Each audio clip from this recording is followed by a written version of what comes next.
Neo-Domino City pulsed with energy, a vibrant heartbeat that never seemed to rest. Duel Monsters was, well, more than a game here. It was life. Skyscrapers displayed holographic duels, and the city thrived on the excitement and passion of its duelists. Kids traded cards in every park, their eyes gleaming with dreams of becoming the next great duelist. The spirit of competition was everywhere, and at the very top, 4 duelists ruled. They were the undisputed champions, the kings and queens of the duel. They were Kai, the master of strategy, wielding his cyber dragons with precision and intellect.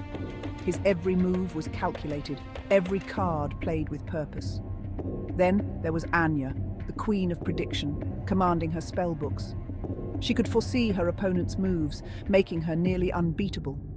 Next came Marco, the fiery hothead, who controlled the powerful volcanics. His duels were explosive, filled with passion and intensity. And finally there was Luna, the Ice Queen, who froze her opponents with her ice barriers. Her calm demeanor masked a fierce, competitive spirit. They were the best, the elite, but they were also the worst. Their skills were unmatched, but their attitudes left much to be desired.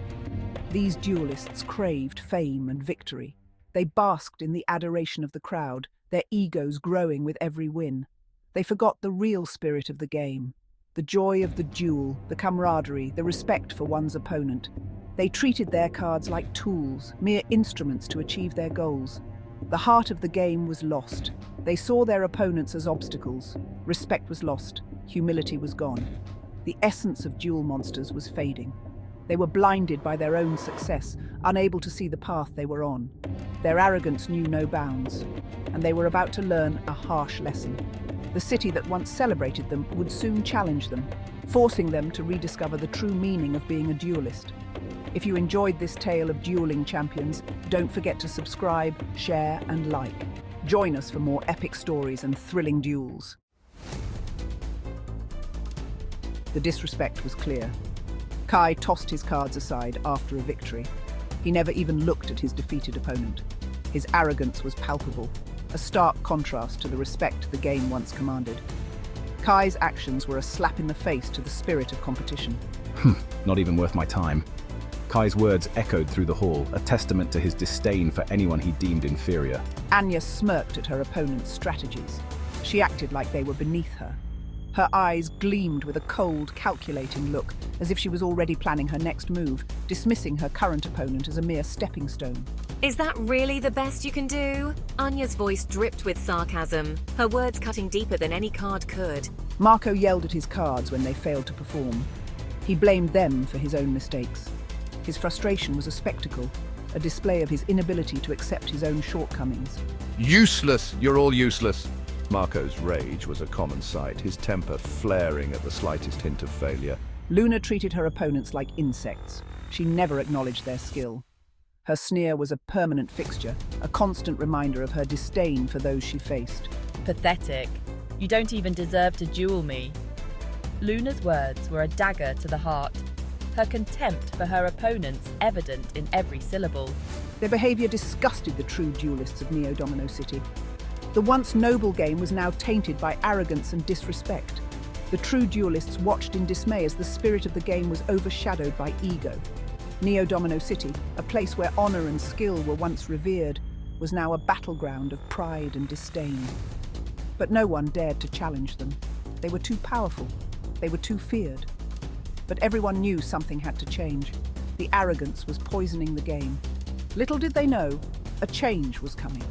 And it was coming from a power beyond their understanding. A new force was rising, one that would restore the honor and respect the game deserved. The winds of change were beginning to blow, and soon the battlefield would be transformed. A tournament was announced. The prize was a legendary card. It was said to be able to grant any wish. The 4 duelists were instantly hooked. They craved the power. They entered the tournament without hesitation. They won their duels effortlessly. They were unstoppable, or so they thought. In the final round, they were met by a mysterious figure. He called himself the Guardian of Duel Spirits. You have forgotten the true meaning of Duel Monsters. His voice echoed through the stadium. You have shown disrespect to the cards and your opponents. Now, you shall learn what it means to be a monster. The ground began to shake. A blinding light engulfed the stadium. When the light faded, the 4 duelists were gone. In their place were 4 monsters. Kai gasped. His breath came in short, panicked bursts as he tried to comprehend what was happening to him. He was no longer human. He was a cyber dragon, his favorite monster from the card game he loved. He felt cold, metallic, and his joints moved with a mechanical precision. His human thoughts were fading, replaced by the cold logic of a machine. What is happening to me? Why am I like this? Anya screamed, her voice echoing through the eerie silence of the forest. She was trapped in the form of her spellbook magician. Her skin felt papery, fragile, as if a single tear could rip her apart. Her confidence, once her greatest strength, was now a distant memory. No, this can't be real. This has to be a nightmare. Marco roared in anger, his voice a deep, guttural sound that shook the ground beneath him. He was now a volcanic doomfire, his ace monster.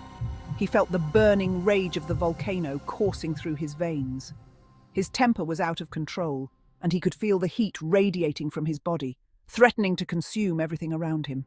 I can't control this rage. It's like a fire inside me. Luna shivered, her body trembling uncontrollably as the cold seeped into her bones. She had become her ice barrier dragon. She felt isolated, alone, as if the world had turned its back on her. Her heart was turning to ice, and she could feel the chill spreading through her soul. I'm so cold, I can't feel my fingers. They were trapped. The stadium, once filled with the cheers of fans, was gone. The familiar surroundings had vanished, leaving them in a place that was both strange and terrifying. They were in a dark, unfamiliar forest. Trees twisted and groaned around them, their branches reaching out like skeletal fingers. Strange creatures lurked in the shadows, their eyes glowing with an eerie light. The air was thick with magic, a palpable force that pressed down on them. This was the monster realm, and they were trapped inside it with no way out and no idea how they had gotten there. Life as a monster was harsh. They were no longer at the top. They were just like any other monster, fighting for survival. Kai, the cyber dragon, was forced to scavenge for scraps. He missed the comfort of his deck. He realized he had taken his cards for granted. Anya, the spellbook magician, was hunted by a pack of wild monsters. She learned the true meaning of fear. Her arrogance crumbled. Marco, the volcanic doomfire, was challenged by a group of smaller monsters. They mocked his size and clumsiness. He realized his anger had made him blind. He had never considered the feelings of others. Luna, the ice barrier dragon, was left alone in the cold. No one wanted to be near her. She felt the pain of isolation. She realized her coldness had pushed everyone away. One day, I saw a small monster being bullied. I remembered my own arrogance. I stepped in and defended the little monster. It was a small act, but it filled me with a warmth I hadn't felt in a long time. I used my magic to heal a wounded monster. I remembered how I used to mock my opponents. Now I felt compassion. I used my strength to move a fallen tree. I helped a group of monsters cross a raging river. I remembered my own anger. Now I felt the satisfaction of helping others. I used my powers to create a shelter from a blizzard. I shared my warmth with a group of lost monsters. I remembered my own coldness. Now I felt the joy of connection. Their acts of kindness did not go unnoticed. The guardian of dual spirits appeared before them. He had been watching. You have learned your lesson. You have shown empathy and respect, but your trial is not over yet. He challenged them to a duel. They had to duel as the monsters they had become. They had to prove they understood the true meaning of dual monsters. You must duel me now. The duel was long and difficult. They faced the Guardian's powerful monsters. But this time, they didn't just see cards. They saw the spirits within. They dueled with respect and honor. They used their monster's strength to protect each other. They used their weaknesses to learn from each other. And in the end, they won. The Guardian smiled. You have proven yourselves. The forest around them dissolved. They were back in the stadium. The crowd gasped. The 4 duelists were back in their human forms, but they were different. Their arrogance was gone. Their eyes were filled with humility and understanding. They thanked the Guardian for the lesson. They apologized for their behavior. Go now and spread the true spirit of duel monsters. The crowd erupted in cheers. They had witnessed a miracle. They had seen the transformation of their heroes. The four duelists walked out of the stadium. They were no longer focused on fame or victory. They had a new mission. They traveled across Neo-Domino City. They visited schools and parks. They talked to young duelists. They shared their story. They taught them the importance of respect, respect for the cards, respect for the opponents, respect for the game. Slowly, the dueling community began to change. Duelists treated their cards with care. They congratulated their opponents, win or lose. They remembered that Duel Monsters was more than just a game. It was a way to connect with others. It was a way to learn and grow. And it all started with four arrogant duelists who learned a valuable lesson in the monster realm. The end. If I don't see you, good afternoon, good evening, and good night.